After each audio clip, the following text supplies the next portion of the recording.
One of the co-sponsors on that resolution is Florida Congressman and member of the House Oversight Committee, Byron Donalds. He joins me now to discuss. Congressman, welcome. It's great to see you.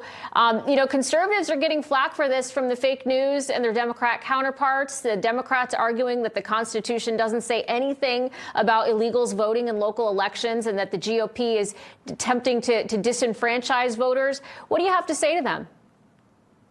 First, to the big media, once again, they don't know what they're talking about. They prefer anything as long as it's liberal policy, radical policy. You just do not have people who are not U.S. citizens voting in our elections. This is not hard. This is really simple stuff. The proposal by the D.C. Council is radical. If you're here in the United States and you're not a citizen of the United States, you shouldn't be allowed to engage in our elections the same way as if a U.S. citizen is in another country. They should not be allowed to vote in that country's elections. Really simple stuff, but the D.C. City Council has gone extremely radical and over the top. That's why you have Democrats joining us. It should have been a unanimous vote. I don't know what all these Democrat members are talking about, but even under their rule, you would have people who have diplomatic status would have the ability to vote in D.C. elections. It's unconscionable that this was allowed. The House had to respond. The Senate should take this up immediately.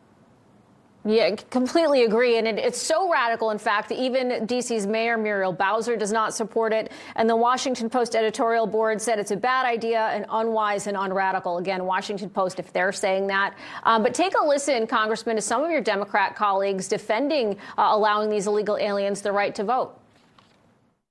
I thought that our friends over there were interested in local self-government. I thought they supported home rule, but apparently not when it comes to the people of Washington, D.C. Non-citizens were occasionally permitted to cast ballots in local, state, and federal elections in 40 states from the time of the nation's inception. They are singling out the residents of the District of Columbia and expanding in the history of disenfranchisement that goes all the way back to the legacy of slavery. AOC and her fellow Democrats there seem to be the ones that are disenfranchising voters. I mean, your reaction?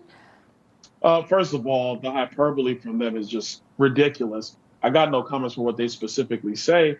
But yeah, they are disenfranchising the residents of the District of Columbia. If you're a non-citizen, you shouldn't be allowed to vote. But the American people need to understand this is what the radical left wants to do, not just in D.C., but in every city of America, every state of America. They have no problem with non-citizens voting in elections. It's outrageous and obscene to me because that makes no sense. It flies in the face of sovereignty going back, 500 years. Something like this has never been allowed, but they have no problem letting it happen here. Yeah, it's really scary stuff. And Congressman, I don't have much time left, but before we go, you come on the network a fair amount. We love having you here. Our audience loves hearing your voice, your opinion on certain issues. But I want to ask you about what Newsmax is dealing with, because so many viewers out there aren't getting Newsmax because of DirecTV and AT&T.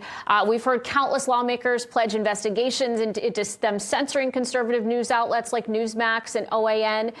What can you tell us about, when we can expect these investigations to take place and just your thoughts on where things stand right now?